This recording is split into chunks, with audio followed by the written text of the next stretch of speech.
The universe is a global entity that encompasses time, space, and all its contents, galaxies, stars, planets, their moons, all other bodies, all matter, and all energy.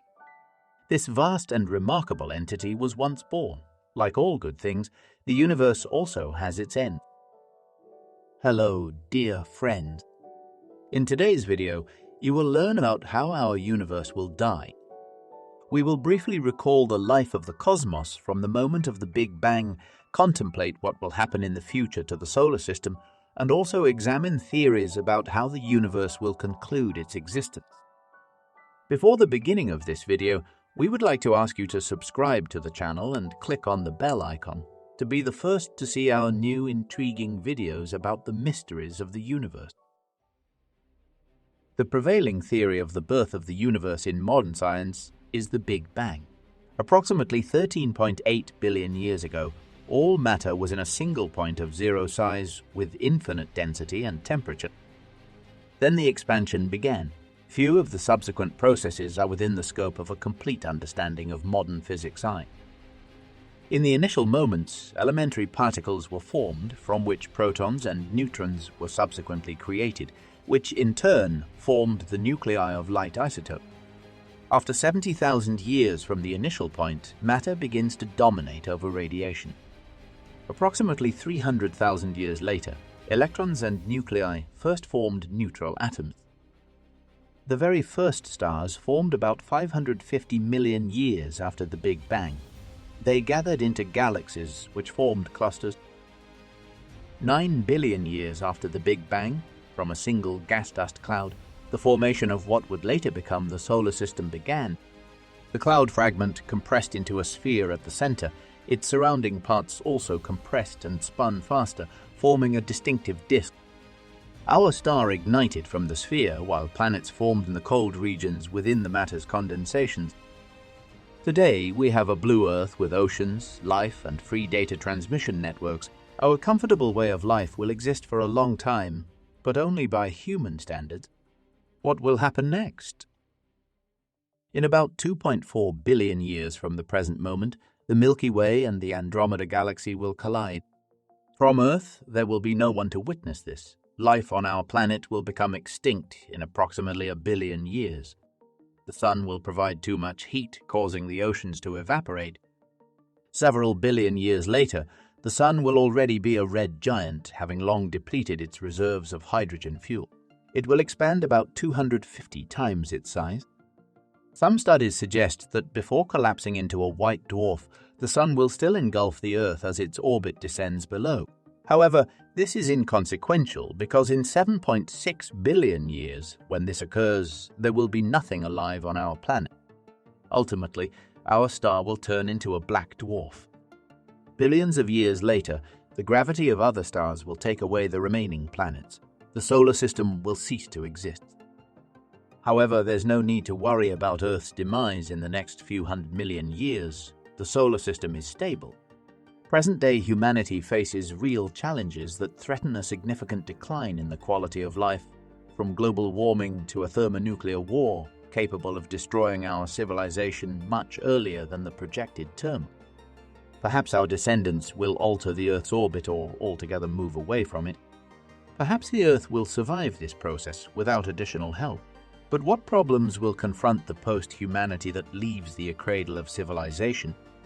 The question of the ultimate fate of the universe lies at the forefront of modern cosmological science. Let's explore several theories accompanying this issue. Compression. The universe is expanding. Galaxies are moving away from each other.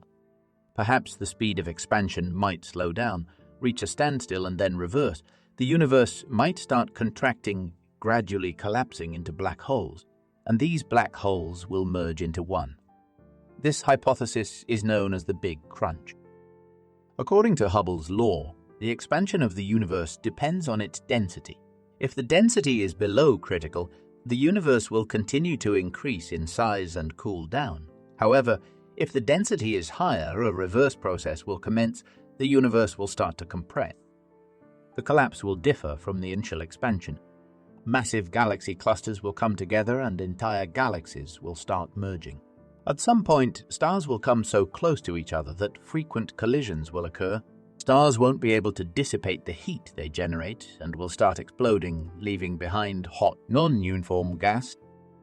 Due to the rising temperature, its atoms will break down into elementary particles. Eventually, all matter will condense into the point where the universe was before the Big Bang. Proponents of this theory believe this process will start just in several billion years. Expansion. The theory of expansion proposes two scenarios. The Big Rip suggests that at some point in the future, all matter in the universe, stars and galaxies, subatomic particles, space and time, will be torn apart by the speed of expansion.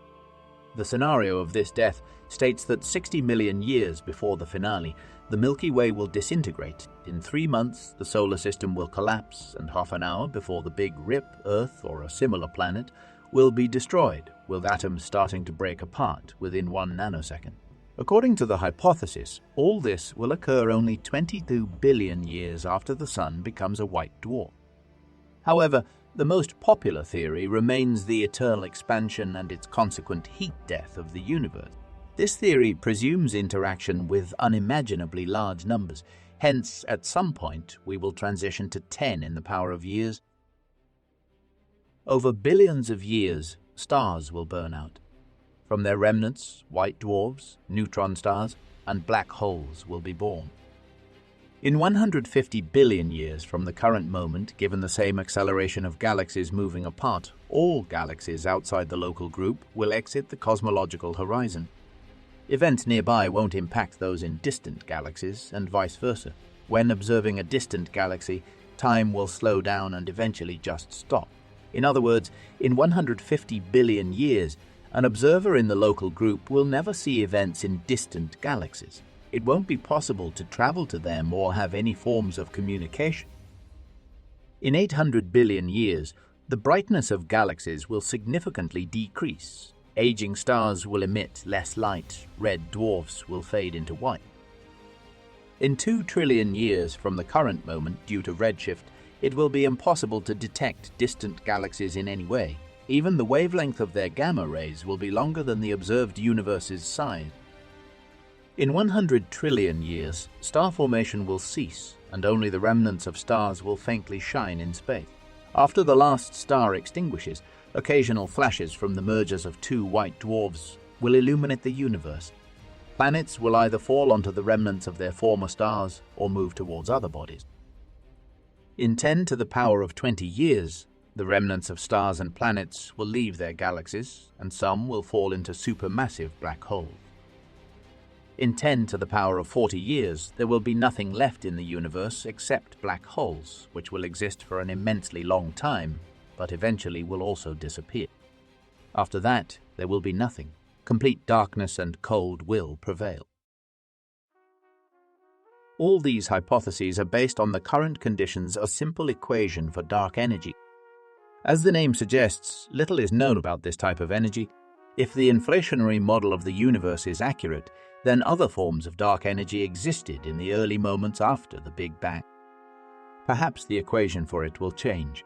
The conclusions drawn from it will change as well.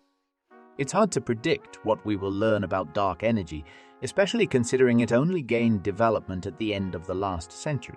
But in all cases, the demise of the universe is an event far off in terms of human existence. When considering it from the span of one human's life, it's too global an event to worry about. Thank you very much for watching. If you enjoyed this video, don't forget to like it and subscribe to the channel to not miss new interesting videos about space and the universe. Please share in the comments what you'd like to learn about in the next video. Thank you and see you next time.